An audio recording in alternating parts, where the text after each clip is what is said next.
Boa tarde a todos. É um prazer enorme começar hoje o simpósio sobre a saúde da mulher e as academias ANM e ANAGO.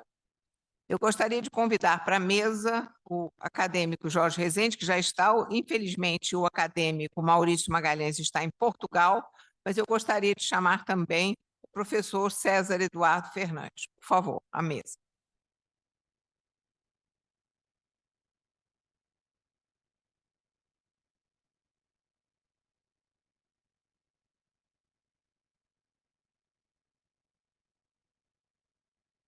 Eu gostaria de passar a palavra imediatamente ao acadêmico Jorge Rezende. Sejam as minhas primeiras palavras de boas-vindas aos aqui presentes, que são de fora da academia. Agradecer a presença dos confrades aqui presentes e, principalmente, agradecer a boa acolhida que teve a nossa presidente, Eliette Busquelat, quando, ainda programando o que iria acontecer nesse primeiro mês, nós vimos a oportunidade de celebrar num simpósio o Dia Internacional da Mulher. Eu, há pouco, participei de uma sessão do Grupo Humanidades, que agora é remota, e salientei que a mulher não deva ser celebrada apenas em março, mas sim diariamente. No entanto, temos como já tradicionalmente março, o Dia Internacional da Mulher, então vejo muito oportuno esse simpósio e principalmente reunindo aqui as academias, a nossa Academia Nacional de Medicina e a Academia Nacional de Ginecologia e Obstetrícia, que está sob o guarda-chuva da FEBRASGO, nossa entidade maior. Então temos aqui organizando o simpósio o professor César Eduardo Fernandes e a professora Maria Celeste, presidente da FEBRASGO, que também veio nos prestigiar. Agradeço mais uma vez essa gentileza. Professora Maria Celeste, por favor, queira sentar-se à mesa.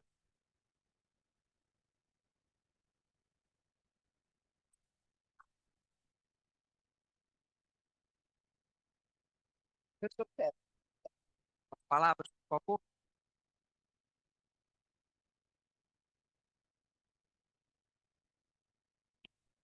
Bom, boa tarde, senhores e senhoras. Quero cumprimentar os acadêmicos presentes, dos colegas da ginecologia e obstetrícia aqui presentes e todos os colegas médicos presentes. Quero fazer um agradecimento especial ao presidente da academia, doutor Eliette Busquelat, que acolheu essa ideia trazida aqui pelos acadêmicos Jorge Rezende Filho e pelo acadêmico Maurício Magalhães Costa, que tiveram a ideia brilhante, a meu juízo, de fazer um simpósio sobre a saúde da mulher, e para isso nos convidou para que, como Academia Nacional de Ginecologia e Obstetrícia, pudéssemos estar presentes, né?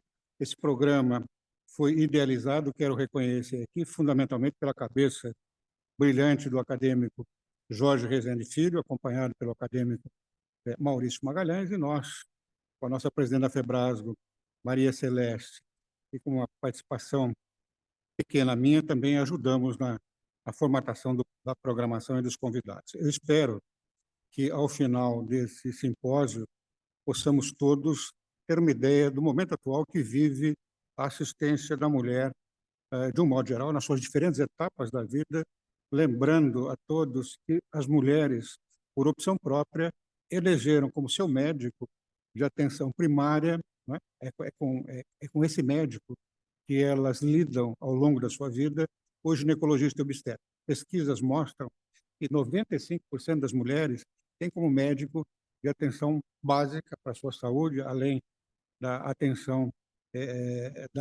própria da especialidade da ginecologia e obstetrícia, o ginecologista e obstetra, né? E nós nos imbuímos algumas décadas desse papel e procuramos nos preparar para atender essa demanda das mulheres de um modo geral.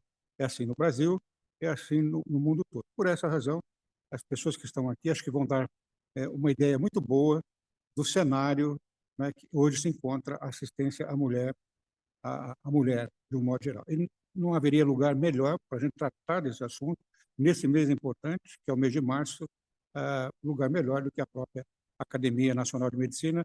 E encerro mais uma vez agradecendo a nossa presidente pela acolhida a esse tema, a esse simpósio e a cada um de nós. Obrigado.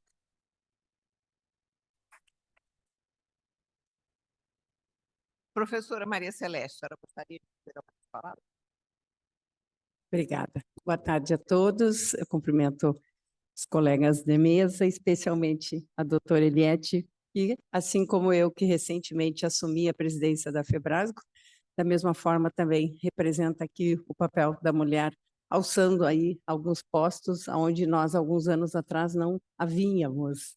E é uma honra muito grande estar aqui na presença de todos vocês, podendo falar sobre esse tema tão importante que é a saúde da mulher. Nós temos dentro da FEBRASGO a prioridade de atualização científica, entretanto, a questão de trabalharmos em prol da saúde da mulher brasileira é a nossa prioridade. E esse tema que hoje vamos tratar aqui, eu espero que venha a adicionar e somar a todos vocês que têm um importante papel dentro da medicina brasileira de poder divulgar e poder levar essa informação a todos os cantos aí do Brasil. É um prazer e uma honra muito grande. Muito obrigada pela organização dessa sessão e dizer que tanto a FEBRASGO quanto a Academia Nacional de Gineco e Obstetrícia está muito honrada de poder estar aqui hoje à tarde perante vocês. Muito obrigada.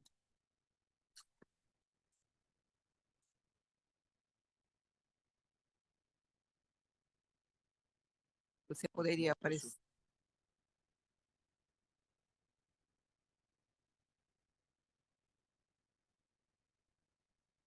Você poderia apresentar? Claro. Bom, o primeiro, passando à ordem do dia, o primeiro assunto, assistência à mulher climatérica, que vai ser apresentado pelo professor César Eduardo Fernandes.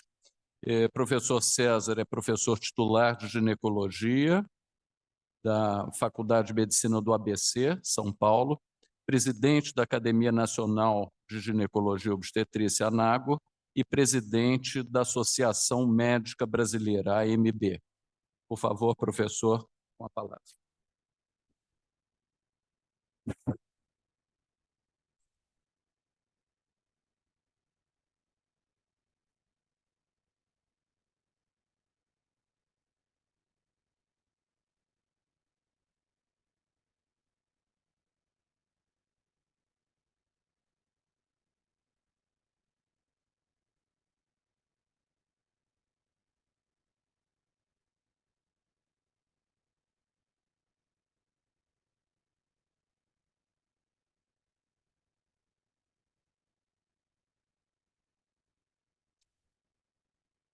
Mais uma vez, boa tarde a cada um dos senhores. Repito, a honra de estar aqui presente nesse simpósio sobre a saúde da mulher. Nós vamos falar sobre assistência à mulher climatérica. Desnecessário considerar com cada um dos senhores de que a longevidade das pessoas aumentam, né? A mulher tem a sua menopausa por volta dos 50 anos de idade, claro, com variações individuais. Então, nós temos um contingente enorme de mulheres que chegam a esse momento do climatério e que necessitam de cuidados específicos em relação à sua saúde. Alguns conceitos acho que merece reprisar, tendo em vista o tipo de audiência que nós temos, né? Nós temos certamente médicos que praticam diferentes especialidades, e eu gostaria de lembrar, então, que a menopausa é um evento previsto na vida da mulher, que acontece entre 48 e 51 anos de idade, em média, e o período que separa a vida adulta da senilidade é um período de transição que nós denominamos de climatério. Arbitrariamente, ele vai mais ou menos dos 35, 40 anos de idade, até por volta dos 60 anos de idade. Durante essa etapa da vida, acontece a menopausa, última menstruação, que, em geral, é considerada quando a mulher, nesta etapa da vida, faz uma menorreia com mais de um ano. existe um período que circunda a menopausa, denominado de perimenopausa. Esse período de perimenopausa, ele acontece inicialmente quando a mulher começa com aquela claudicação menstrual, começa a perder o ritmo menstrual, até que ela definitivamente, depois de um ano, deixa de menstruar, quando então é considerada a sua menopausa. Então, a perimenopausa vai até um ano da última menstruação, denominada de menopausa. Portanto, nós poderíamos dividir o climatério num período que antecede a menopausa, que se chama na língua inglesa de pre-menopause, né? E para nós há denominações muito específicas, que é chamado de período de vida reprodutiva, ou como alguém um dia já denominou, que é algo que só merece essa nômina aqui no Brasil, que é o período da menacme. E o período que se segue à última menstruação, que é o período da pós-menopausa. Esses conceitos, embora sejam conceitos que se aprendem na graduação, acho muito importante que eles sejam aqui revistos, para que a gente possa, então, ter conforto ao longo dessa exposição para entendimento de todos. Algumas considerações também sobre fisiopatologia são importantes, não quero cansá-los com isso, mas para servir de base para tudo que nós iremos desenvolver ao longo dessa apresentação. A primeira coisa que eu quero chamar a atenção de vocês, o fenômeno dominante nesse período é a perda da função folicular ovariana. O folículo é uma unidade funcional no ovário, né, que tem no seu interior um óvulo e ao redor células, que são células chamadas células da granulosa ou células foliculares, que são as células que produzem hormônios. Essa é uma população finita, né, que quando chega por ocasião da menopausa, passam a inexistir esses folículos e aí, então, a mulher passa a não mais produzir hormônios, não mais ovular e faz, portanto, a amenorreia. Um comemorativo clássico disso é o volume dos ovários. Uma mulher no período reprodutivo tem ovários de volume maior do que aqueles observados no período de pós-menopausa. O equivalente pós-menopáusico em volume do ovário é 30% menor do que o observado no período reprodutivo. As alterações que se fazem nos hormônios são as que aqui estão relatadas. Primeiro, o principal hormônio produzido pelo ovário é o estradiol, aqui nessa curva em vermelho. O estradiol, ele declina e depois da menopausa, ele passa a níveis muito baixos, né, níveis em geral abaixo de 20 picogramas por ml. Em contrapartida, as gonadotrofinas, observem o FSH nessa curva em lilás, né, ele aumenta dramaticamente no período pós-menopáusico, né, chegando a níveis muito elevados, ao redor de 70, 80 unidades internacionais por litro, e esses níveis são níveis que diagnosticam o período pós-menopáusico, caracterizado por hipergonadotrofinemia, fundamentalmente níveis elevados de FSH, e hipoestrogenemia resultante dos níveis baixos de estradiol. O que acontece em decorrência disso? Esta insuficiência folicular, essa queda de folículos, se faz acompanhar do aumento do FSH. Esse aumento do FSH altera a duração do ciclo menstrual, as mulheres deixam de ovular, ao não ovular, elas não preparam adequadamente o endométrio e, portanto, ocorrem sangramentos uterinos anormais nesse período que antecede a menopausa. Essa é uma das queixas muito importantes desse período, até que definitivamente aconteça a ausência de menstruação ou a menorreia pós-menopáusica. Em consequência da queda da produção estrogênica, aqui representada por essa curva que mostra esse aprofundamento de baixos níveis de deficiência estrogênica, nós podemos observar como primeira manifestação, quase que um indicativo de que a menopausa está por vir, que é a alteração menstrual. Em geral, encurtamento, alongamento e, por fim, ausência de ciclos menstruais. Quase que junto com as alterações menstruais aparecem o fenômeno, o sintoma patognomônico desse período, que são as ondas de calor, ou denominadas também de fogachos. São sintomas típicos, denunciativos e claros, que prescindem de qualquer exame para fazer o diagnóstico. Mulher que apresenta ondas de calor nesse período é porque tem insuficiência folicular, portanto, exaustão ovariana. Além disso, os fogachos levam a alterações do sono, eles acontecem junto com suores noturnos, aliás, se manifestam através de suores noturnos, aqueles despertares do sono, o que leva, ao persistir esses sintomas, a alterações cognitivas, a fadiga e sintomas correlatos. Também podem ser notados mais tardiamente, e eu vou mencionar isso adiante, os sintomas urogenitais, alterações que se fazem no processo aterogênico, levando a doença cardiovascular aterogênica, contribuindo para isso, a perda de massa óssea e o declínio cognitivo. As ondas de calor acometem boa parte das mulheres. Mais ou menos 3/4 das mulheres apresentam ondas de calor, de duração mais ou menos efêmera, 2 anos, 5 anos, embora existam mulheres que, mesmo com 15, 20 anos de pós-menopausa, apresentam sintomas, mas é uma maioria, né? 30% delas apresentam esses sintomas por mais de 5 anos.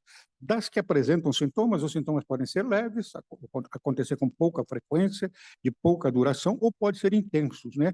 Que perturbam seriamente a qualidade de vida dessas mulheres. É um sintoma de instalação precoce, como eu mencionei, é patognomônico, bem definido por si só, faz o diagnóstico de deficiência estrogênica, e eles costumam ser acompanhados por outros sintomas associados ou correlacionados.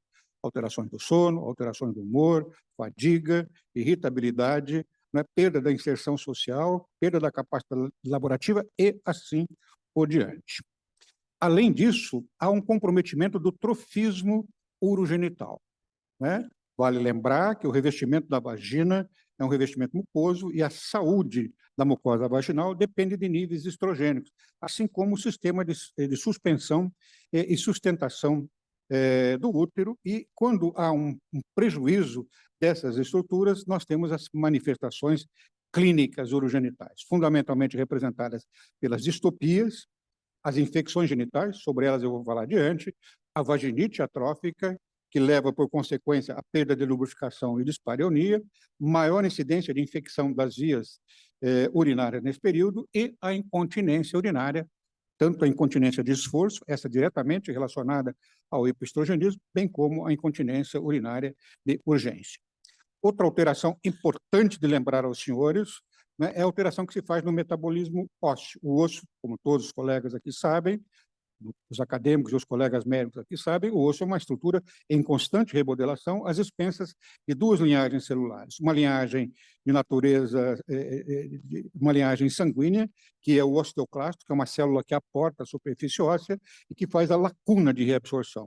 Fim dessa lacuna de reabsorção, células residentes do osso, células mesenquimais, que são os osteoblastos, vão sintetizar colágeno e preencher essa lacuna de reabsorção. Isso acontece a todo momento no tecido ósseo.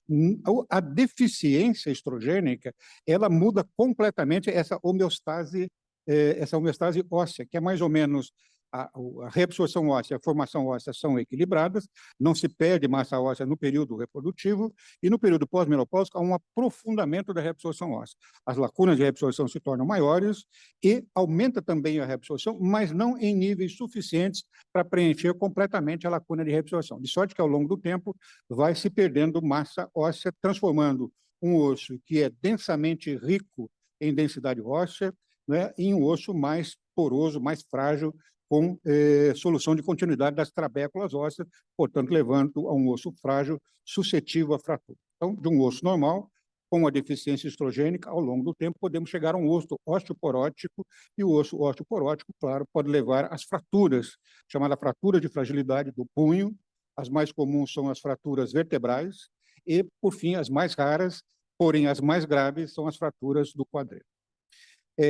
Graficamente, né, nós construímos esse gráfico aqui, uma publicação nossa de 1996, ela mostra claramente que, após a menopausa, nós temos um rápido incremento da massa óssea, como eu mencionei para os senhores. Mentira aqui. Nós temos um rápido incremento da massa óssea, né, e que se faz acompanhar, como eu mencionei aos senhores, de um incremento também da formação óssea. Aumenta a atividade osteoclástica, reabsorção óssea, aumenta a atividade osteoblástica, a formação óssea. Mas vejam, parodiando a origem da nossa presidente mineira, como diz o mineiro, o osteoblasto não dá conta, não. Não dá conta de aumentar o aumento da reabsorção óssea, fazendo com que se tenha um balanço negativo de cálcio, que resulta, então, em osso frágil ao longo do tempo. Apenas para ilustrar, vejam, uma moça de 25 anos, a plenitude da sua juventude, essa aqui é uma série fotográfica da mesma pessoa, essa paciente, essa senhora já aos 60 anos, já com uma alteração do eixo da coluna cervical em relação à coluna torácica, e aqui aos 80 anos de idade, com múltiplas fraturas osteoporóticas, quase fazendo um ângulo reto da coluna cervical com a coluna torácica, isso em função das fraturas apresentadas por essa paciente. Uma doença muito grave, a osteoporose. A doença cardíaca coronariana, também muito importante, e tem uma relação direta com o hipoestrogenismo. Os fatores de risco para a doença cardiovascular, eles quase que se superpõem entre homens e mulheres, exceto que as mulheres sofrem muito com a deficiência estrogênica. Esse é um trabalho do grupo de Framingham, feito, publicado já há muitos anos, em 76, onde eles pegaram mulheres, né, nessas faixas etárias aqui representadas, e verificaram se elas tivessem função menstrual preservada, equivale dizer que tem função menstrual preservada, tem bom nível estrogênico. E essas mulheres, então, tinham essa incidência de doença cardiovascular em decorrência do tempo. Mas quando contrapostas para mulheres de mesmo período etário, de mesma faixa etária, porém, mulheres com deficiência estrogênica, veja que você tem, apenas pela deficiência estrogênica, feita os devidos ajustamentos, essas mulheres têm um nível muito maior de doença cardíaca coronariana, né? Em decorrência, apenas aqui, isolado esse fator, a deficiência estrogênica pelo fato de estarem na pós-menopausa. Então, deficiência estrogênica é fator de risco para a doença cardiovascular, porque a deficiência estrogênica aumenta ou leva a alterações no metabolismo lipídico, como já aqui está demonstrado, né, na resistência insulínica, aumenta a resistência insulínica, as mulheres na pós-menopausa têm mais diabetes, diminui a ação fibrinolítica, que é muito importante no processo de coagulação, principalmente no processo de coagulação arterial, né? Você tem alteração das substâncias que estão envolvidas com a vasomotricidade, então diminui o óxido nítrico, aumenta algumas substâncias de síntese endotelial que são vasoconstritoras, como é o caso da endotelina e da angiotensina 2, e a prostaciclina, que é vasodilatadora, está diminuída. Além disso, você tem uma formação das placas ateroscleróticas, né, por aumento de radicais livres, aumento da LDL colesterol oxidada, que vai levar, então, à formação das células espumosas, lesão da parede arterial, formação de placas ateroscleróticas. Do ponto de vista do músculo cardíaco, uma diminuição da ação inotrópica. Então, tudo isso contribui para esse aumento de doenças cardiovasculares. Quando nós vamos ver a incidência, são dados americanos aqui, observem a curva em azul, que se refere à doença cardíaca coronariana, a partir dos 50 anos de idade. Há uma inflexão brutal na incidência de doença cardiovascular. Não existe, quando você vai comparar, por exemplo, com o câncer de mama, que é essa linha amarela, esse aumento brutal na pós-menopausa. As mulheres na pós-menopausa têm um temor enorme de que venham a ter câncer de mama, que é compreensível, porque é uma doença potencialmente mortal, uma doença cujo tratamento é um tratamento mutilador, mas as mulheres têm câncer de mama e morrem, em verdade, de infarto do miocárdio. E assistência à mulher no período climatérico é fundamental que se avalie essa questão da doença cardiovascular. Bom, esse é o cenário, né? Como é que nós vamos fazer a avaliação diagnóstica quando essa mulher nos procura no período climatérico? Estruturadamente, nós podemos dizer que nós precisamos, primeiro, avaliar a síndrome menopausa, que é aquele conjunto de sintomas que se instala precocemente, que o ginecologista facilmente, ou qualquer médico, se propõe a atender essa paciente, facilmente identifica esses sintomas, fundamentalmente as ondas de calor, são muito importantes para o diagnóstico, avaliação da síndrome geniturinária, como eu demonstrei para os senhores, e identificação das diferentes comorbidades presentes, cujo diagnóstico já está feito, ou daquelas que potencialmente, na singularidade dessa paciente, ela venha a ter risco. Entre as comorbidades, não esquecer jamais de avaliar o risco das doenças cardiovasculares e o risco dessa paciente, ao longo dos anos que se seguem, no período pós-menopáusico, de construírem a sua osteoporose e, por consequência, as fraturas de fragilidade e o rastreamento de câncer. Câncer de mama, câncer de endométrio, câncer de ovário, câncer coloretal, e assim por diante, né? E nós temos programas bem estabelecidos de rastreamento de câncer. O tratamento, né? O tratamento, claro, ele passa por medidas gerais do estilo de vida, né? Então, é importante orientar sobre o estilo de vida, vida sedentária, correção do tabagismo, do alcoolismo, né? Ou de qualquer hábito que possa não ser saudável. É sempre uma época de fazer uma avaliação e fazer as devidas correções, e uma vez identificada qualquer comorbidade, tratamento protocolar para a comorbidade em questão. Mas eu queria tratar com os senhores, por uma oportunidade única que eu tenho de conversar, com a academia, né, os doutos acadêmicos, conversar sobre a terapêutica de reposição hormonal, né? A terapêutica de reposição hormonal é feita fundamentalmente com estrogênios. E nas mulheres que têm útero, há a obrigatoriedade de adicionar progesterona ou substâncias denominadas de progestagênios, que são substâncias com efeito progestacional, ou seja, de transformar um endométrio proliferativo, feito pelos estrogênios, num endométrio secretor e promover proteção endometrial. Quais são as indicações da terapêutica hormonal? As indicações básicas, sustentáveis e cristalizadas nas diretrizes nacionais e nos guidelines internacionais são alívio dos sintomas, não há tratamento que tenha melhor eficácia e que retorne o bem-estar das mulheres que se compare com a terapêutica estrogênica.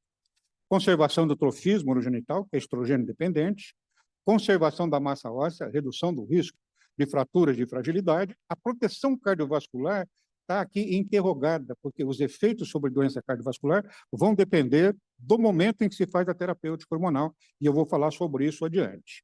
Então, a depender do momento, isso pode ser benéfico ou não, pode ser maléfico do ponto de vista de risco cardiovascular. Claro, uma mulher que tem melhora dos sintomas, melhora do trofismo vaginal, recuperação da capacidade de lubrificação, ela pode ter melhora do seu bem-estar e melhora da sexualidade. E hoje está bem demonstrado que a neuroplasticidade, né, a neuroconectividade e a funcionalidade do sistema nervoso central, maiormente dos neurônios envolvidos com a termorregulação e dos neurônios envolvidos com a memória, os estrogênios têm um efeito muito bom em manter neuroestrutura e neurofunção. Claro, tudo isso somado vai manter uma melhor qualidade de vida, uma melhor saúde dessas mulheres.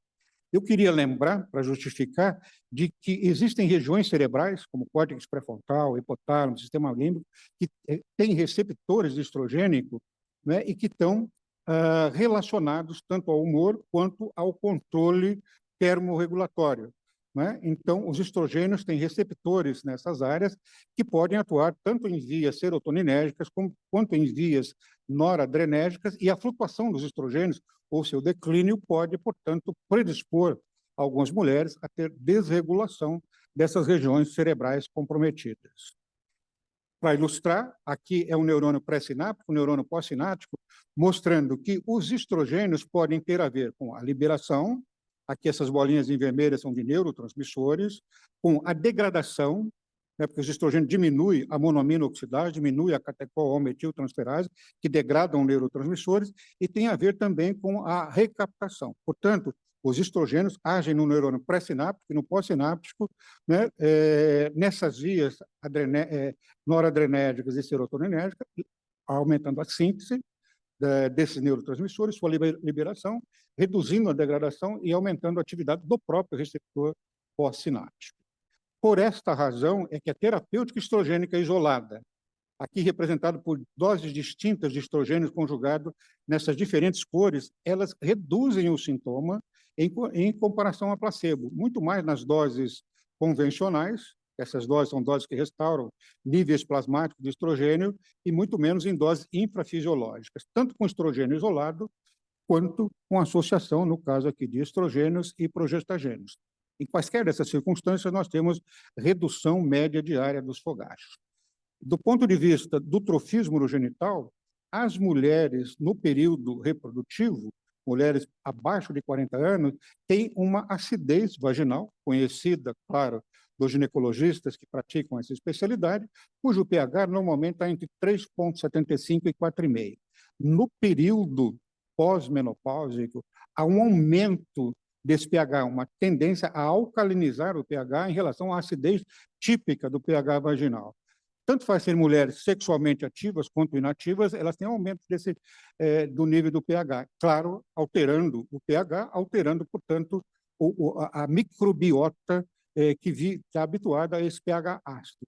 À medida em que você faz terapêutica de reposição hormonal, você restaura o pH, restaura a microbiota, restaura os bacilos acidófilos e, portanto, faz com que você tenha mais proteção do ambiente vaginal. Aqui para mostrar, em relação ao que eu estou mencionando para vocês, as células superficiais da mucosa vaginal, elas aumentam, essas são as células ricas em glicogênio, comparando mulheres em azul depois da terapêutica hormonal, em relação às mulheres em vermelho antes da terapêutica hormonal. Isso aumenta, ao aumentar o reservatório de glicogênio, aumenta os lactobacilos, eles sintetizam ácido lático, né? Portanto, isso vai fazer com que o pH, né, reduza, fazendo desta forma uma redução da flora patogênica, né, aqui representada em vermelho, né, antes da terapêutica hormonal, que se vê reduzida após a terapêutica hormonal por essas alterações que eu acabei de mencionar. A melhora na densidade mineral óssea, como os senhores podem ver aqui, na coluna, já no primeiro ano, também no segundo ano, no antebraço e no colo do fêmur. Isso se repercute na redução de fraturas. Melhora a densidade óssea, melhora a microarquitetura óssea, melhora a resistência óssea, e com isso você tem menos fraturas em mulheres em azul, dados de um famoso estudo, que é o estudo WHI, redução de fraturas osteoporóticas comparada a mulheres tratadas com mulheres com a droga em tratamento com mulheres em placebo. Isso se dá claramente, essa redução de 24% do risco relativo, se dá pelo aumento da densidade mineral óssea, aqui no caso da coluna, veja o aumento brutal da densidade do quadril, depois de 3 anos, né, um aumento de praticamente 3,75 contra 0,2% aproximadamente no placebo. Uma diferença brutal, né, mostrando que efetivamente a terapêutica estrogênica melhora a densidade mineral óssea. Em relação à doença cardiovascular, rapidamente, como o tempo me permite dizer, os estrogênios são anti-aterogênicos. Portanto, se atuar sobre um endotélio arterial saudável, ele vai retardar, atenuar a formação do processo aterogênico. A terapêutica hormonal, apesar desse efeito aterogênico, ela não está recomendada com finalidade exclusiva para a proteção de doença cardiovascular em mulheres que estão na transição menopáusica há muito tempo de pós-menopausa. Mas importante, né? Esse foi um consenso que fizemos com a cardiologia em 2008, mostrando que, e o mais importante, isso não mudou de lá para cá, que existem evidências de benefícios cardiovasculares quando a TRH é indicada no início da transição menopáusica, né? Ou nos primeiros anos de pós-menopausa, naquilo que se convencionou já chamar janela de oportunidade. Então, se eu indicar essa terapêutica para tratar sintomas, para melhorar atrofismo, ela ganha esse benefício e, portanto, todos os estudos mostram a consenso sobre isso, nível de evidência A, e que nesse período você exerce proteção cardiovascular, embora essa não seja uma indicação. Principal medo das mulheres. As mulheres, no período pós-menopausa, quando você fala em TRH para elas, elas têm 2 temores. Na verdade, um temor e um outro é um pavor. Primeiro, o pavor. O primeiro pavor das mulheres na pós-menopausa é que a terapêutica de reposição hormonal cause câncer de mama. Não. A terapêutica de reposição hormonal engorde, né? E o segundo temor é que cause câncer de mama. Nós sabemos que o risco de câncer de mama apontado pelo WHI entre 50 e 60 anos é de 2,8 casos em cada 100 mulheres aqui representadas, quase 3. Né? O estudo do WHI mostrou que o risco para câncer de mama é de 1,26, ou seja, 26% de aumento, o que equivale sobre 2,8 a passar para 3,5, aumenta mais um pedacinho de mulher aqui. Veja que o grande contingente de mulheres, em 10 anos aqui, são 100 mulheres, elas não vão ter influência da terapêutica hormonal para ter risco para câncer de mama. É um risco pequeno. Risco esse que foi aferido depois do estudo do WHI, em mulheres, o estudo anterior eram de mulheres com útero intacto, né? Agora, portanto, que usavam progestagênios. Este outro estudo, mulheres que usaram só estrogênio, foram chamadas depois de 10 anos e observaram o seguinte: no período de intervenção, quando elas recebiam só estrogênio, não aumentou o risco de câncer de mama, viu que deu 0,79, mas isso não é significativo. E depois, no período de pós-intervenção, né, somando 10,7 anos, essas mulheres também não tiveram aumento de risco. Se eu somar os 2 períodos de intervenção e pós-intervenção, vejam que coisa interessante, a terapêutica de reposição de estrogênio reduziu o risco de câncer de mama. Então, parece que quem está implicado em aumentar o risco para câncer de mama é quando você se vê obrigado a adicionar algum progestagênio. Professor César, eu estou minuto. concluindo, um minuto. As contraindicações é uma lista relativamente não grande, particularmente paciente que já teve câncer de mama, câncer de endométrio ou lesões precursoras de câncer de mama, né? praticamente essas são as mais importantes contraindicações. Tem algumas outras que o tempo não me permite ler com vocês. Isso está nesse consenso de terapêutica de reposição hormonal, acessível no site da Sobrac, como está aqui colocado na referência abaixo. As mulheres que têm contraindicações não podem fazer terapêutica estrogênica. Então, tem que usar de medicações que atuem sobre o sistema nervoso central. As melhores medicações não hormonais são os inibidores de recaptação de serotonina e de noradrenalina, que reduzem, sim, os sintomas. Mas, se observar a redução de menos 2,05, né, no número de ondas de calor por dia, isso não chega nem perto da terapêutica de reposição hormonal, que reduz na via oral 16,8 e na via transdérmica 22,4. Então, não pode fazer hormônios, usa essas alternativas que não têm a mesma eficácia do que a terapêutica de reposição hormonal. O último slide, a mulher está usando terapêutica de reposição hormonal. Quando interromper? Alguns querem colocar tempo para isso. Está usando 5 anos, para. Né? Enquanto que, ao que parece, as razões para interromper são quando as indicações que deram início à terapêutica de reposição hormonal não se fazem mais necessárias. Né? Eu estou usando terapêutica hormonal porque eu quero reduzir sintomas. Ela está sem reposição hormonal e não tem sintomas. Então, não faz sentido. Ou quando ela tem elevado risco de eventos universos. Ao contrário, quando estão presentes as indicações originais, né, existe eficácia dos benefícios, né, e quando o risco de de eventos adversos é pequeno.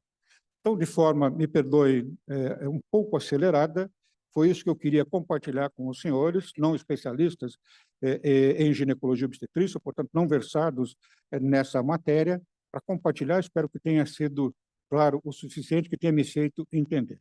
E agradeço mais uma vez a oportunidade. Muito obrigado. Obrigado, professor César.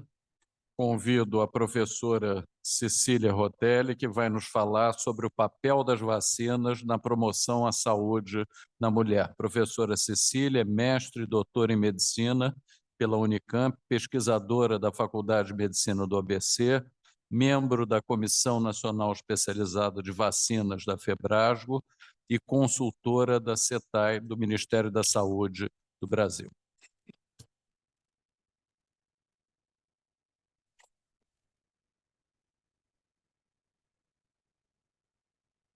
Boa tarde a todos. Agradeço o convite, cumprimento a presidente Eliette Busquelas, o acadêmico Jorge Rezende. É um prazer e uma honra estar aqui com vocês. Eu vou falar para vocês um pouquinho do papel das vacinas na promoção à saúde da mulher. A gente vai passar rapidamente, porque em 20 minutos a gente consegue falar um pouco sobre essa importância da imunização. Então, a gente começa, aqui meu conflito de interesses, a gente começa falando para vocês que depois da água potável, as vacinas foram as intervenções que mais reduziram a mortalidade no mundo, e a gente tem que até mesmo maior que os antibióticos. Isso está presente nas trajetórias de saúde como fatores de risco e proteção na vida das mulheres, e a imunização consta como fator de proteção em todas as fases da vida da mulher, desde a pré-concepção, no nascimento, na primeira infância, junto com o ambiente escolar adequado, a nutrição, a imunização, na idade adulta, na adolescência e na idade adulta, junto com o acesso à saúde, a nutrição, a atividade física, nós temos a entrada da imunização, e assim também na idade mais avançada, nas idosas, o fato da proteção com a imunização entra também como fator de proteção, junto com fatores importantes como o equilíbrio entre a vida profissional e pessoal, e aí nós temos então esse fator de imunização, dando essa qualidade de vida como fator de proteção. Nós temos atualmente um aumento de doenças infecciosas, e essas doenças infecciosas, esse acúmulo de patógenos, vem de acordo com o aumento da nossa população, o aumento dos animais, a mudança climática favorecendo maior expansão geográfica, isso levando a uma maior exposição, com um aumento de deslocamento das pessoas, então maior número de viagens, e ainda a introdução de novos comportamentos de risco e o acúmulo maior de pacientes de alto risco, com grande número de mulheres dentro da faixa de envelhecimento e as sobreviventes de doenças crônicas. Com isso, essa exposição microbiana e essas doenças têm um papel importante na qualidade e na quantidade de vidas a serem vividas, desde o nascimento, no pré-natal, até a senescência. E nós temos, então, a introdução das vacinas, junto com os antibióticos também, que foram as questões, os fatores de importância que citei no início. Então, nós temos uma era de ouro da produção de antibióticos, onde a gente tinha, na década entre 60 e 70, a introdução cada vez mais rápida de novos antimicrobianos, e aí começou o declínio das novas pesquisas desses antibióticos e o aumento das pesquisas e dos pipelines das vacinas e a introdução das vacinas no combate a essas doenças. A Febrasgo tem, há muito tempo já, trabalhado essa questão com a formação da Comissão Nacional Especializada de Vacinas da Febrasgo, do qual eu sou membro, e a gente tem desenvolvido o Programa Vacinal das Mulheres, com calendários específicos para cada fase da vida da mulher, com as vacinas indicadas e com os position statements, aonde a gente recomenda a atualização e a verificação pelos ginecologistas e obstetra da entrada desse mundo novo que é a vacina, que antes pertencia apenas aos pediatras. Então, hoje, nós sabemos a importância da imunização na pré-concepção, e a palavra que o ginecologista obstetra não pode perder é a palavra de oportunidade. É a oportunidade na consulta de rotina, é a oportunidade nos exames de rastreamento, nas campanhas de vacinação, nos programas de saúde, nas escolas e no trabalho. Essa oportunidade, o ginecologista, então, tem que aproveitar para informar a mulher que vai à procura na intenção de engravidar sobre os benefícios da imunização, quais são as vacinas indicadas na gestação, quais são as vacinas para os conviventes, para a proteção dessa dupla mãe e feto. Assim, a gente tem a indicação das vacinas para os adolescentes, com a atualização do seu calendário, e eu destaco aqui 2 vacinas que nós, ginecologistas, temos que trabalhar para aumentar as coberturas, que é a vacina contra o HPV e a vacina contra a meningite. Assim, a gente tem já aprovado, e eu trabalho em pesquisa com isso há muitos anos, onde a gente tem que, hoje, a ferramenta para a erradicação do câncer de colo é combater o HPV oncogênico através das vacinas que nós temos disponível, que é a quadrivalente e a nonavalente, que tem uma eficácia próxima de 100%, e elas são conhecidas e são seguras desde o ano 2000, fazemos pesquisa com isso. Além das pesquisas, nós temos os relatos já de vida real, aonde nas populações da Suécia, que foram seguidas com mais de 1.600.000 mulheres, em vida real, nós temos a comparação das mulheres que foram vacinadas antes de 17 anos, e nessa curva vocês podem ver que o risco de adquirir o câncer de colo de útero para elas é 88% menor do que essa coorte que não foi vacinada, e mesmo assim, as que foram vacinadas acima da idade preconizada, entre 17 e 30 anos, nós temos uma porcentagem de 53% de risco menor de adquirir o câncer de colo nessas meninas vacinadas nessa coorte lá atrás.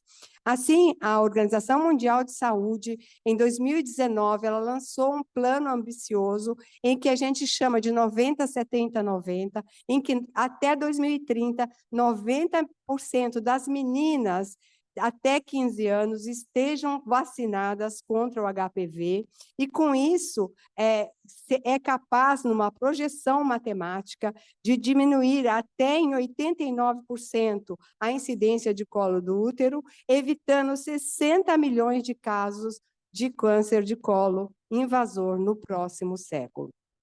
E nós temos no Ministério da Saúde, desde 2014, a vacinação gratuita contra o HPV, que iniciou num programa só para meninos, e a partir de 2017 foram introduzidos também os meninos, e hoje, em 2024, nós temos a igual idade para indicação, a vacina gratuita de 9 a 14 anos para meninos e meninas no sistema público de saúde disponíveis, e a partir de 2022 nós temos para homens e mulheres imunossuprimidos que convivem com HIV acima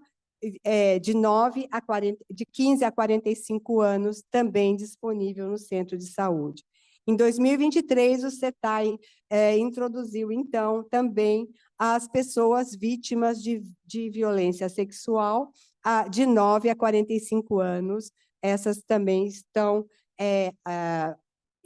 englobadas nesse programa. Agora, em 2024, a gente tem uma programação para, talvez, introduzir a dose única para aumentar o catch-up das mulheres que não foram vacinadas durante a pandemia e que, assim, podem se beneficiar dessa vacinação.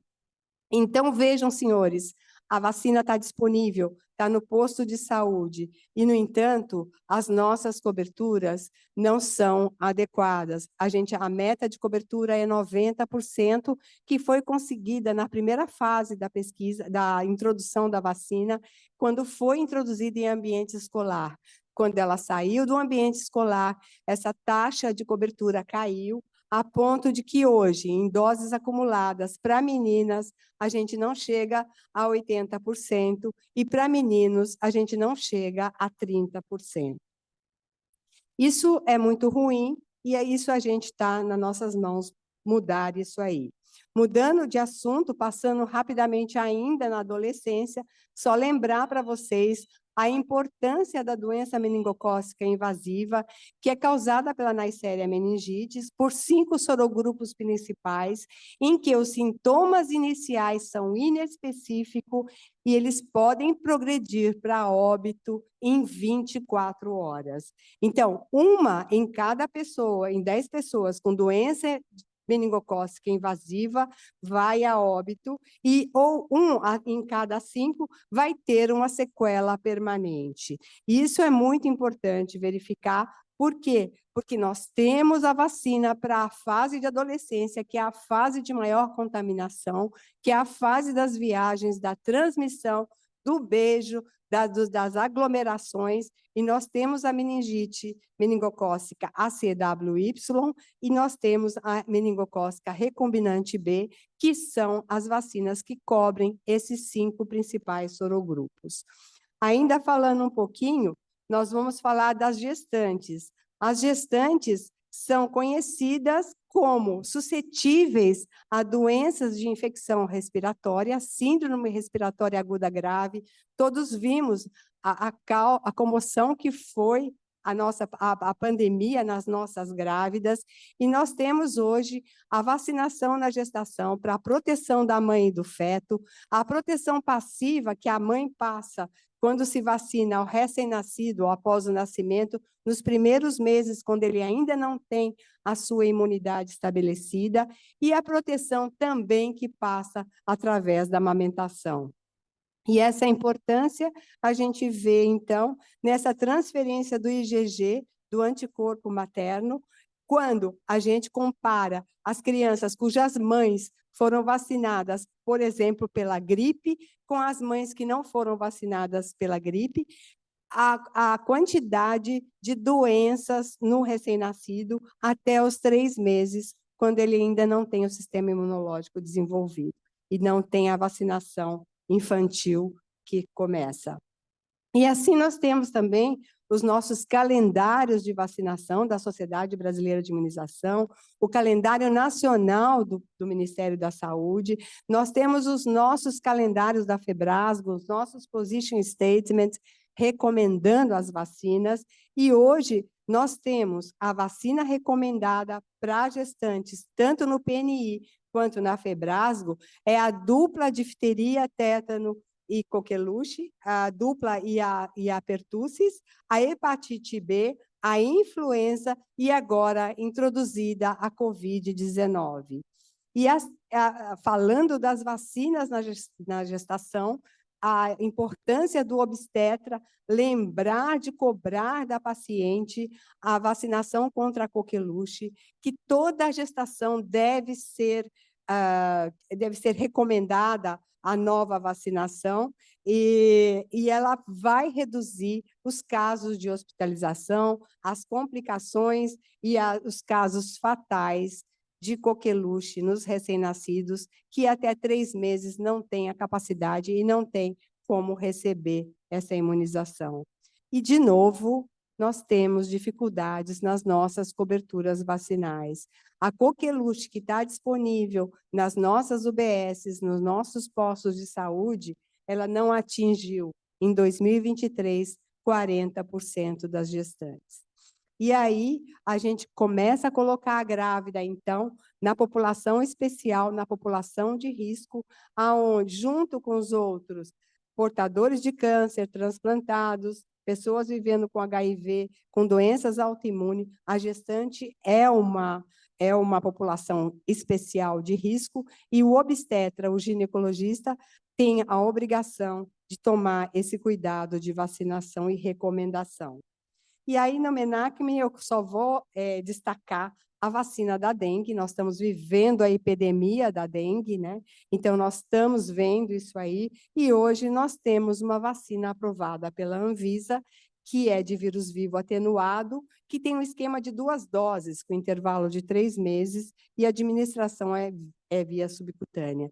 Essa vacina é uma vacina nova, mas os estudos exploratórios dela mostraram uma eficácia na redução da mortalidade e da hospitalização nos pacientes vacinados de 4 a 60 anos em relação aos não vacinados.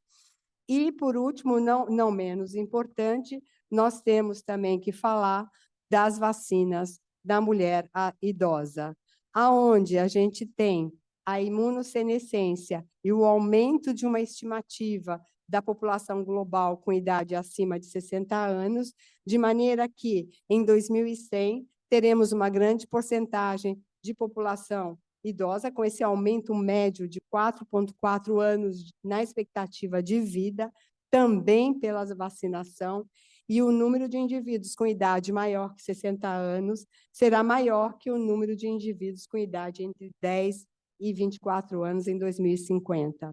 E isso a gente tem que lembrar as questões relacionadas à imunossenescência, onde temos alteração na resposta imune inata, na resposta imune adaptativa, com a resposta aos anticorpos menos robusta e de baixa afinidade, e um repertório menor de células T, que vai estar mais restrito.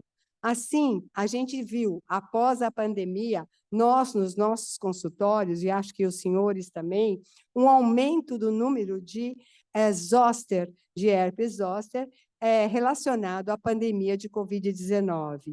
E o CDC, então, ele estima que 1 em cada 3 pessoas vai ter o herpes zoster em algum momento da vida.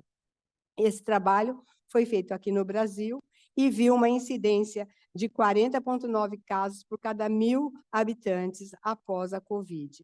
E lembro de vocês, então, a vacina que nós temos atualmente, que é a vacina do Zoster, que não está disponível no nosso PNI e que é indicada entre 50 e 59 anos, com 2 doses, a partir de 60 anos, e nos imunodeprimidos, por ser uma vacina não viva, ela pode ser também indicada, dependendo do caso, a partir de 18 anos. Lembrar que são sempre 2 doses e que uma dose só não protege.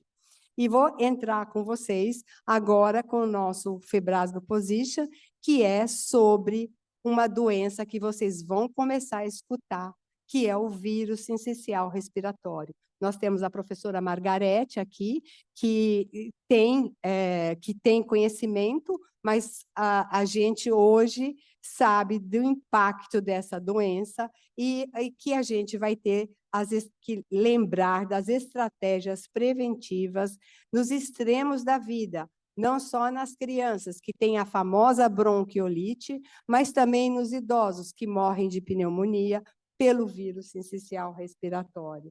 Lembrar para vocês que é um vírus que ele é mal diagnosticado, ele é mal visto, ele é mal interpretado, as taxas não refletem a sua prevalência, porque ele não é diagnosticado. A idosa morre de pneumonia pelos vírus sincicial respiratório, mas não é diagnosticada, morre. E eu termino aqui lembrando para nós a importância da recomendação médica, da nossa recomendação para uma efetiva vacinação. Então, esse é um trabalho do CDC, não saiu aqui a referência, em que eles entrevistaram pacientes e médicos, e eles verificaram que quando a paciente ou o paciente procura um médico com a intenção e com a boa vontade de se vacinar e encontra no médico a receptividade e a indicação para essa vacinação, as taxas de vacinação vão em torno de 90%. Se o paciente procura e não está com a vontade de se vacinar, mas é convencido pelo médico dos benefícios da imunização, essa taxa de vacinação sobe para 70%. Do contrário, o paciente vai com o desejo de pesquisar sobre as vacinas que ele ouviu falar, que ele conhece, e ele não encontra um médico que dê resposta para as perguntas que ele faz ou não indica essa vacinação, a taxa de vacinação cai a 8%. Assim, o nosso papel é que nós temos o papel importante no aumento dessas coberturas de vacinação e que a pandemia de Covid-19 resultou em um aumento de procura na internet com o uso de canais digitais e de mídia, e a gente observou nesse tempo uma onda de movimento anti-vacina que foi refletido não só na vacinação de Covid, mas também em baixa cobertura de todas as outras vacinas comparadas na última década. É nosso dever, então, levar para casa a necessidade de combater as falsas notícias e informar adequadamente, baseados na ciência. Muito obrigada mais uma vez, era isso que eu queria. Obrigado, doutora Cecília. Convido a tomar assento aqui à mesa. E a última fala dessa primeira parte do simpósio é do doutor Henrique Salvador, sobre os avanços na prevenção do câncer de mama. Doutor Henrique Salvador é médico, mastologista e ginecologista, fundador e coordenador do Serviço de Mastologia da Rede Mater Dei, ex-presidente da Sociedade Brasileira de Mastologia, livre-docente de ginecologia pela Faculdade de Medicina de Valença, membro titular da Academia Mineira de Medicina e da Academia Brasileira de Mastologia. Com a palavra.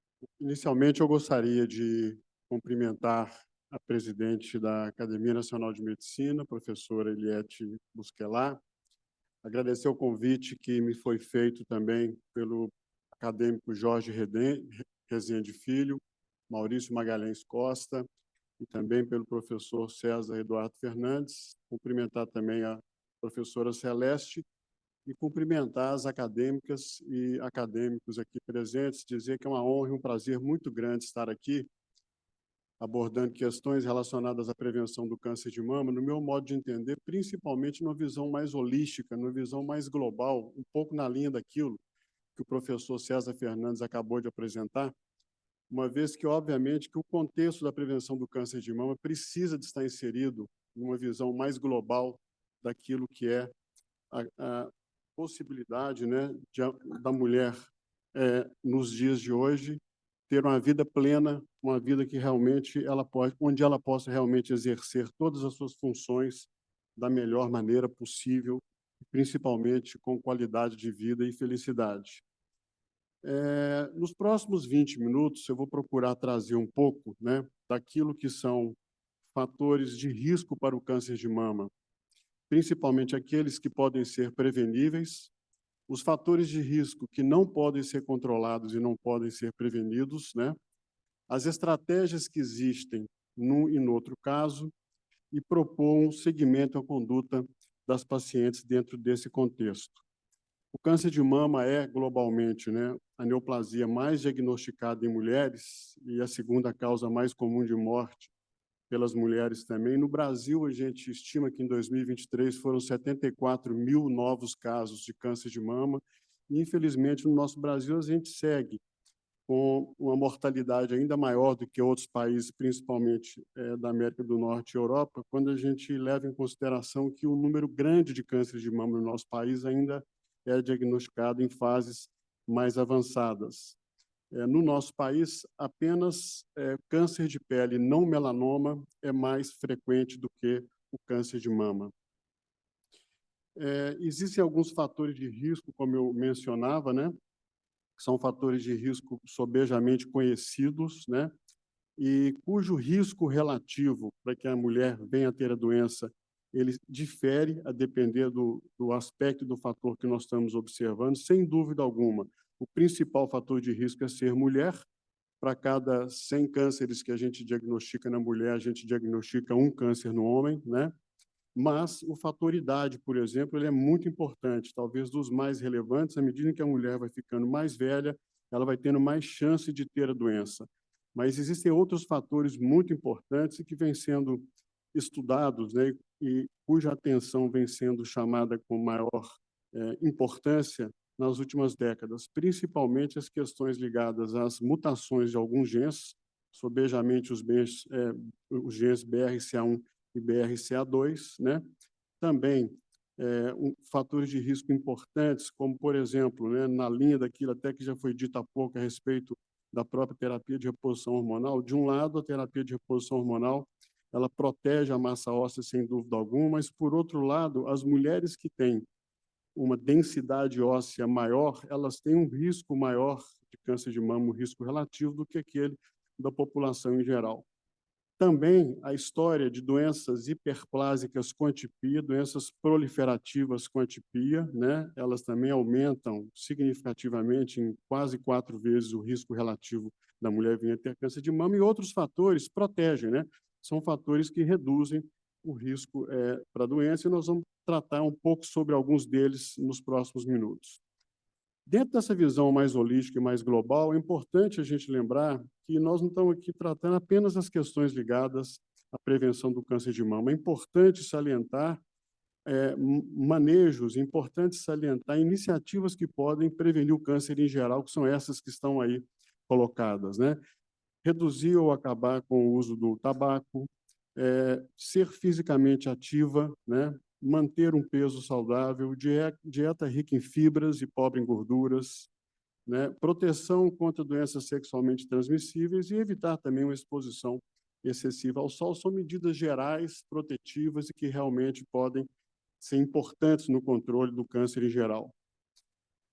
Por outro lado, existem alguns fatores associados com o risco maior para que a mulher venha a ter o câncer de mama ao longo da sua vida. Em primeiro lugar, sem dúvida alguma, o aumento da idade, né?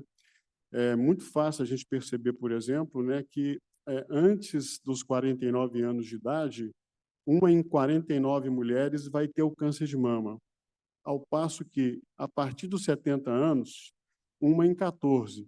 E do nascimento à morte, 1 em 8 mulheres vão ter o câncer de mama. Então, sem dúvida alguma, é uma doença idade dependente e uma doença que realmente merece ser acompanhada, né? Os fatores ligados, né, à prevenção ou ao diagnóstico precoce merecem ser intensificados, né, principalmente a partir da 5ª década de vida. Existem outros fatores importantes também, como o estilo de vida, né? E, curiosamente, alguns estudos mostram que as afro-americanas apresentam sempre doenças mais avançadas do que aquelas não afro-americanas.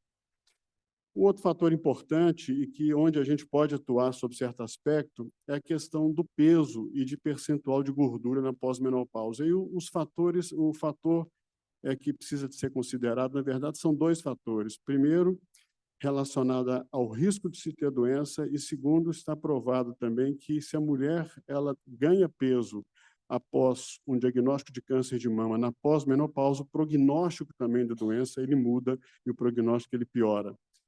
A obesidade tem um mecanismo, né, provavelmente via uma conversão periférica de estrogênio, né, levando a uma maior disponibilidade desse hormônio, diminuindo a apoptose celular e aumentando a proliferação com uma desdiferenciação celular. Sem dúvida alguma, são fatores importantes, né, e que precisam de ser considerados numa visão mais ampla da questão da prevenção. Da mesma maneira, uma outra medida que poderia ser também importante para se prevenir a doença seria o estímulo, né, à amamentação, e também uma observação de que as multíparas, normalmente, elas têm menos câncer de mama do que aquelas que não tiveram filhos, por exemplo, né? E muitas vezes esses 2 fatores se confundem, né? O fato da mulher ter tido mais filhos e o fato da mulher ter amamentado, por conseguinte, mais meses também, mais anos ao longo da sua vida. Estudos mostram claramente um benefício nessa direção. Em relação também à atividade física, né? A atividade física, a gente sabe que ela tem uma função importante no aspecto da saúde do ser humano, da mulher e do homem, né? Sob diversos aspectos, não apenas aqui, né? Mas na prevenção de eventos cardiocirculatórios, dentre outros, né? E estudos sugerem fortemente, né, uma redução da incidência do câncer de mama, né, em mulheres que têm uma atividade física regular, ao contrário daquelas que são mais sedentárias, né? E o interessante é que esse estudo, eles são semelhantes em mulheres nas diversas fases da vida, tanto na pré quanto na pós-menopausa. Então, o estímulo à atividade física, sem dúvida alguma, e se a gente for pensar da mesma forma lá atrás, né, a amamentação e o número de filhos, aqui também a atividade física e a redução da obesidade podem ser medidas que caminham, sob certo aspecto, conjuntamente, quando a gente pensa em prevenir essa doença. A redução do peso, então, né, algumas meta-análises mostram claramente, né, que, sem dúvida, a redução do peso na pós-menopausa leva a uma diminuição da chance de ter o câncer de mama ao longo da vida. Então, sem dúvida alguma, medida higiênico-dietética que deva ser considerada no âmbito do manejo dessas pacientes, né? Ainda fatores relacionados à redução de risco, né, na população de risco habitual, né? O estudo das enfermeiras mostrou claramente, né, essa associação, inclusive em mulheres sem uso prévio de terapia hormonal, ou seja, isolando essa variante, né? E mais recentemente o WHI também mostrando que aquelas que chegaram a perder mais de 5% do seu peso corporal nos 3 anos a partir da entrada lá do estudo, né, tinham incidência menor de câncer de mama também, né, quando comparada com aquelas que não o fizeram. Bom, e as mulheres que têm um risco mais aumentado? Né? A gente sabe que aproximadamente 15 a 10% dos cânceres de mama ocorrem em mulheres que têm alterações genéticas e que predispõem ao aparecimento dessa doença, né? E aí precisa se considerar cada vez mais a oferta das adenomastectomias redutoras de risco, né? E as salpingoforectomias para algumas dessas pacientes, principalmente aquelas que têm mutações patogênicas ou provavelmente patogênicas que conferem um risco maior para a doença, né? E aí, 60% dessas mutações são relacionadas aos genes BRCA1 e BRCA2. Uma história familiar fortemente positiva. Pacientes que realizaram radioterapia torácica abaixo dos 30 anos de idade, é uma indicação relativa, né? Mas, sem dúvida alguma, aquelas que têm as mutações, não apenas o BRCA1 e CA2, mas de um número grande de genes, alguns estão elencados aí na figura ao lado, né? Precisam realmente de ter um manejo diferenciado. Seria uma estratégia para reduzir o risco, então, né? E, inclusive, de câncer de mama na mesma mama, né? E também levando a uma redução, estudos mostram claramente uma redução de risco de desenvolver doença em até 90% dos casos. E a salpingoforectomia redutora, ela reduz claramente maior o risco de câncer de ovário e menor um pouco o risco de câncer de mama, né? E ela deveria, em se tratando de prevenção de câncer de mama naquelas doentes, naquelas pacientes de altíssimo risco, né, ser realizada entre os 40 e 50 anos de idade, preferencialmente. E uma coisa interessante também é que a redução desse risco, né, ele permanece indefinidamente após a cirurgia. Recentemente, agora, no dia 3 de fevereiro, né, coincidentemente, a Sociedade Brasileira de Mastologia publicou uma carta alertando a sociedade médica, né, e as pessoas em geral acerca da usabilidade, né, da mastectomia preventiva como estratégia de prevenção de câncer de mama em mulheres de alto risco. Algumas mutações genéticas, né, elas são consideradas de alto risco e alta penetrância e conferem à mulher um risco de até 90% de chance de desenvolver a doença. Existem alternativas muito limitadas para se prevenir o câncer nessas doenças, né? Muitas vezes restringidos apenas à detecção precoce, e também nessas pacientes não existem medidas medicamentosas muito eficientes, né? Uma vez que grande parte dessas pacientes têm tumores receptor estrogênio e receptor progesterona negativos. Alguns estudos clínicos realizados desde 90 demonstram a redução média de 90% na incidência de câncer de mama e 80% da mortalidade em mulheres de alto risco submetidas ao procedimento. Essas cirurgias já têm previsão de cobertura na medicina privada e também pelo SUS, com códigos muito claros, né, que prevêem a sua utilização. E, finalmente, né, segundo essa carta, respeitando-se todas as premissas elencadas acima, né, ou antes, né, esse procedimento deveria ser considerado, tanto na saúde pública quanto na suplementar, como forma de prevenir primariamente o câncer de mama em mulheres de alto risco, né? Isso permitiria uma atenção maior e mais global e uma qualidade de vida, sem dúvida alguma, melhor para as mulheres, reduzindo, inclusive, redução dos tratamentos oncológicos e redução de custo, né, de tratamentos oncológicos, que são tratamentos normalmente de alta complexidade e tratamentos que mobilizam muitos recursos financeiros, principalmente. Bom, é uma opção, então, para mulheres as medicações redutoras de risco, né? Seria uma opção para aquelas mulheres que não querem se submeter a cirurgias redutoras de risco. Essas cirurgias redutoras de risco necessitam de uma abordagem muito específica, né? Com tempo, com orientação psicológica, para que as mulheres entendam o que elas vão encontrar a partir desses procedimentos, né? E as medicações poderiam ser uma estratégia intermediária, né? Para que essas mulheres amadurecessem a ideia de realizar o procedimento cirúrgico, né? Ou até que o substituíssem mesmo com eficácia menor do que a cirurgia, né? Então, em estudos randomizados e controlados, né, os moduladores seletivos receptor estrogênio, principalmente o tamoxifeno e o raloxifeno, são drogas que podem ser utilizadas dentro dessa estratégia e também alguns inibidores da aromatase, como o anastrozol e o hexamestano, né? E eles reduzem a incidência de câncer de mama em torno de 30% a 60%, especialmente nesses casos, né, de doenças estrogênio positivos, receptor positivo, né? Normalmente se usa durante 5 anos, né, 20 miligramas do tamoxifeno ou anastrozol 1 miligrama, né?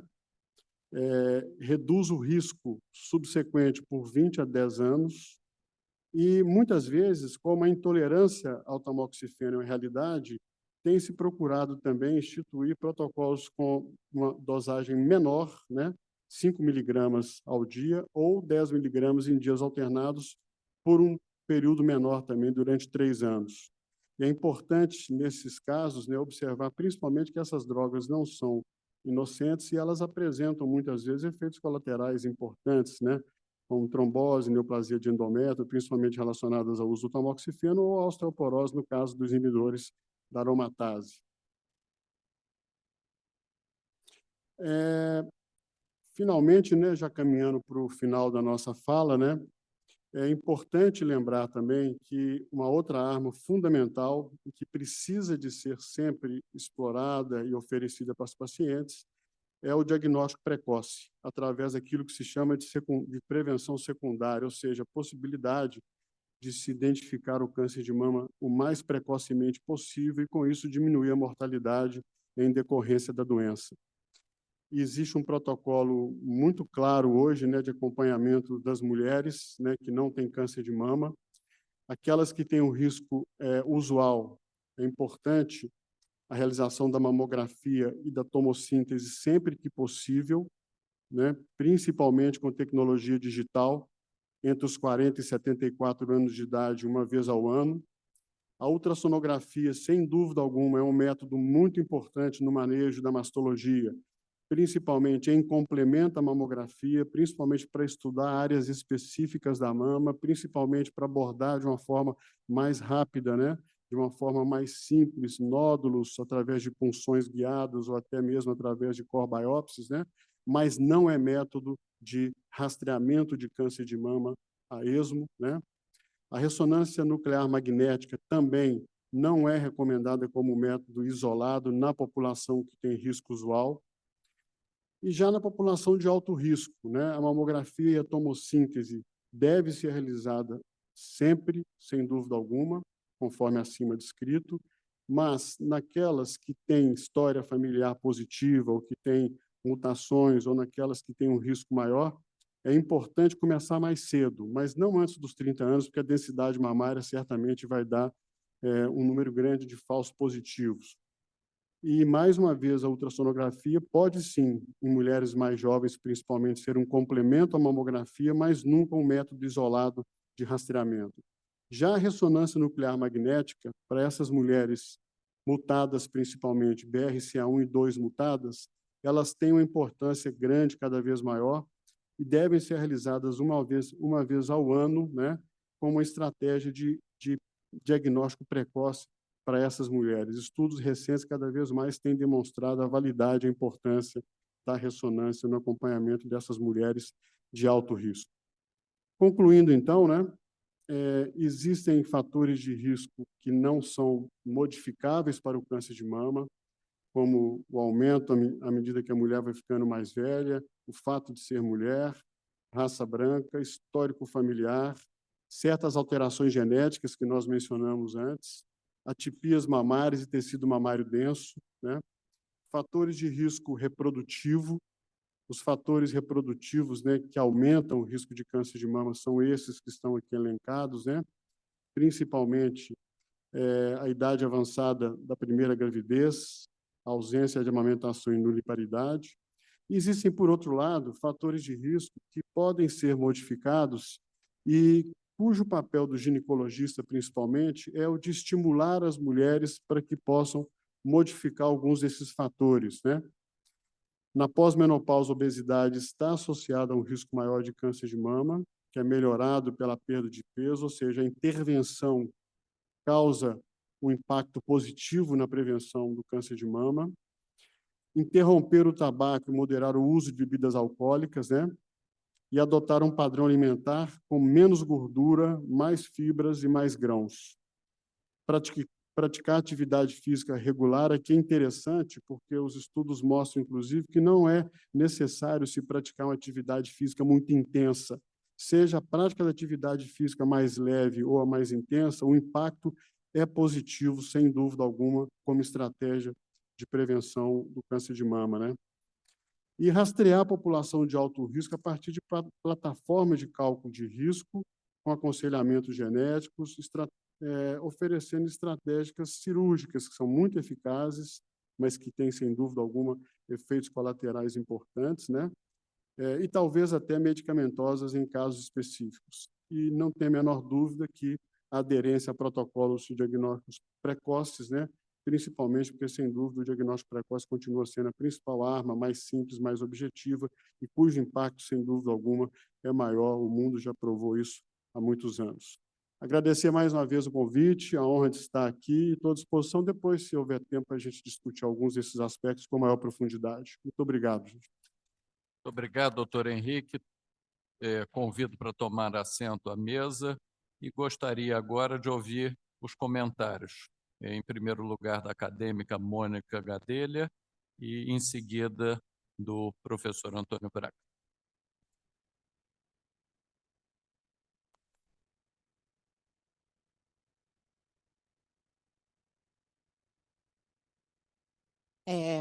Boa tarde, presidente Eliette Busquelar, membros da mesa, especialmente o acadêmico Jorge Rezende, que me fez o convite pessoalmente para comentar, senhores acadêmicos, senhoras acadêmicas e todos aqui presentes. Então, eu vou comentar um pouquinho mais sobre a parte do climatério, porque essa é uma área de interseção entre a ginecologia e a endocrinologia. A primeira coisa que eu costumo falar muito no consultório, porque a gente escuta muito, é certo ou errado fazer reposição hormonal? Muitas vezes a mulher chega com essa pergunta. E eu sempre respondo, essa resposta não existe, porque é individualizado. Então, eu não acho de forma nenhuma que reposição hormonal é para todo mundo, para toda mulher. Eu não estou falando de quem tem fator de risco, porque quem tem fator de risco, câncer de mama, trombose, obviamente eu não estou discutindo isso. Eu estou falando de mulheres que não têm um fator de risco conhecido. Mesmo nesse sentido, eu não acho que a reposição hormonal ela é mandatória. Eu acho que a gente tem que discutir e ver a mulher que está na nossa frente. Se eu tiver na minha frente uma mulher que é nulípara, branca, magra, que menstruou muito jovem, que tem a mama densa, ela tem um risco maior para câncer de mama, por isso tudo. E ela é muito oligossintomática do ponto de vista de menopausa, não tem por que eu fazer reposição hormonal. Sabe, ela não tem queixa vasomotora, o gênito urinário a gente controla muito bem com coisas tópicas, mesmo hormônio ou outros gels. Por outro lado, se eu tiver uma mulher com muito fogacho, muitas vezes durante a noite, durante o dia, e com fatores baixos, obviamente ela é uma boa candidata. Então, não tem certo nem errado, tem a mulher certa para a terapia de reposição hormonal. Então, isso é o que eu costumo falar muito quando a gente dá aula disso.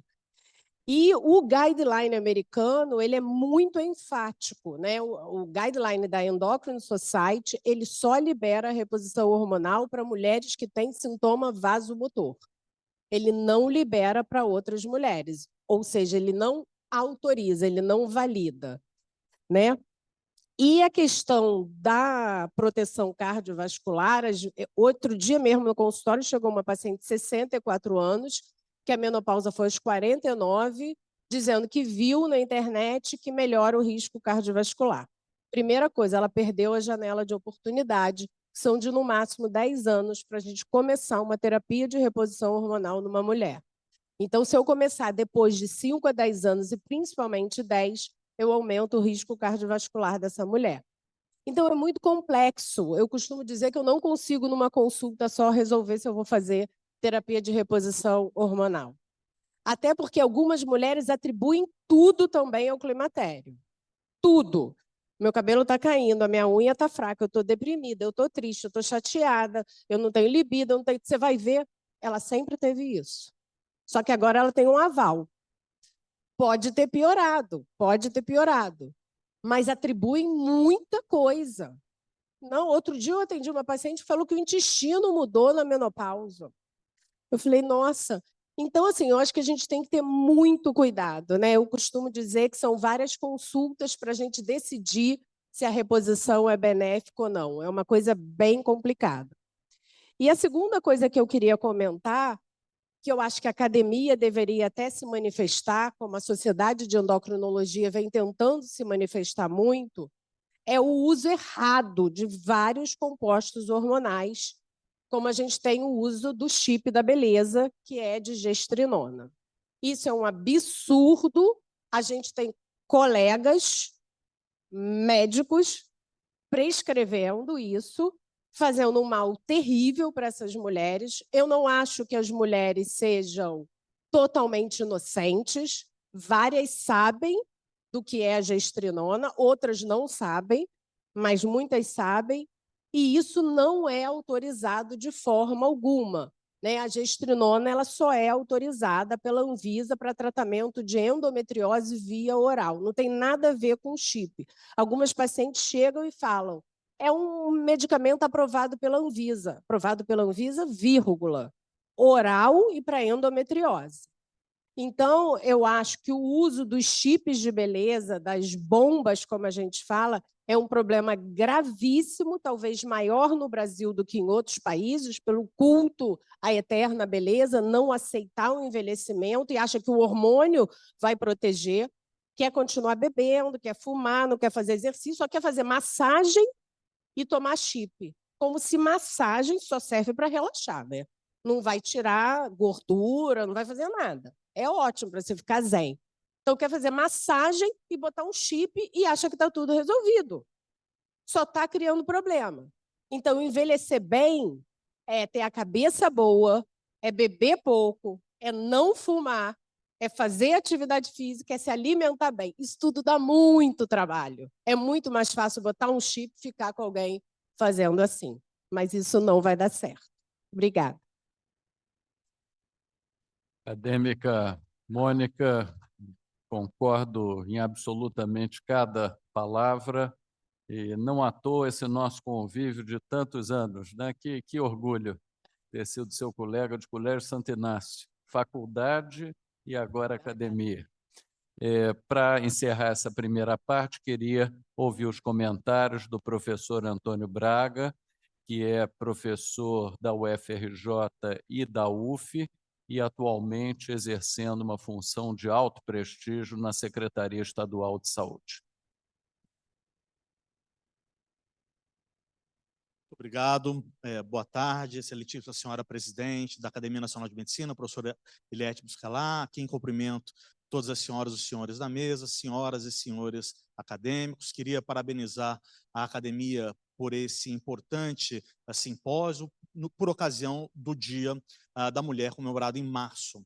O tema é dos mais palpitantes e eu gostaria de já ter o meu brevíssimo comentário na questão do câncer de mama, uma das enfermidades que mais acomete as mulheres em nosso país.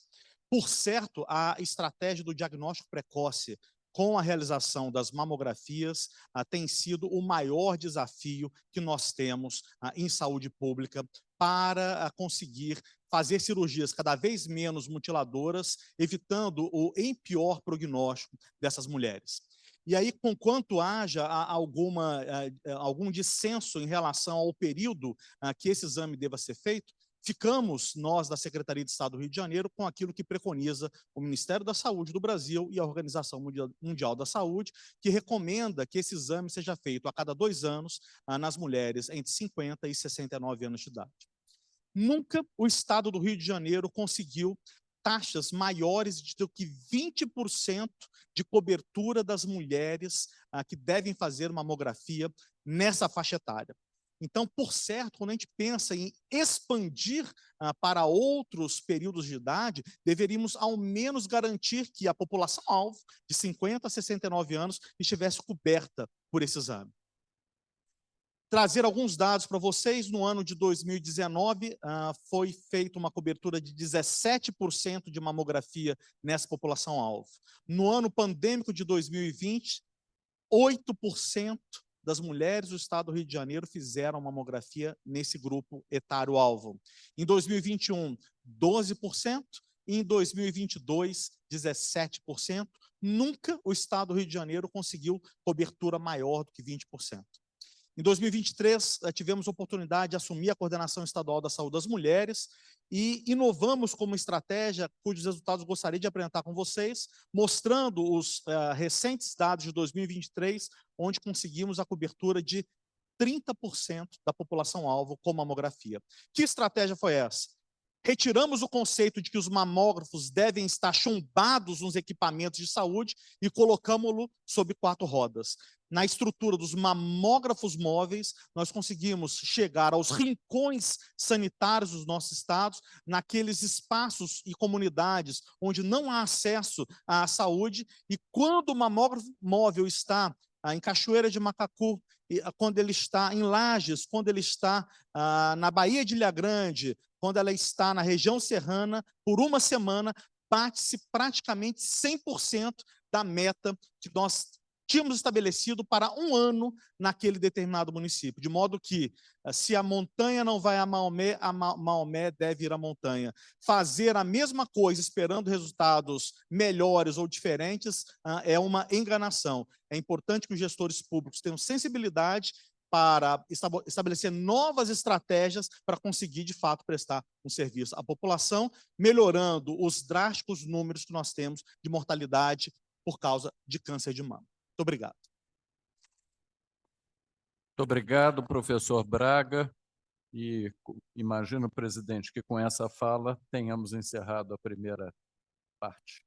Sim, muito obrigada a todos e eu convido a todos para o nosso chá acadêmico, até às 6 horas da tarde. Obrigada.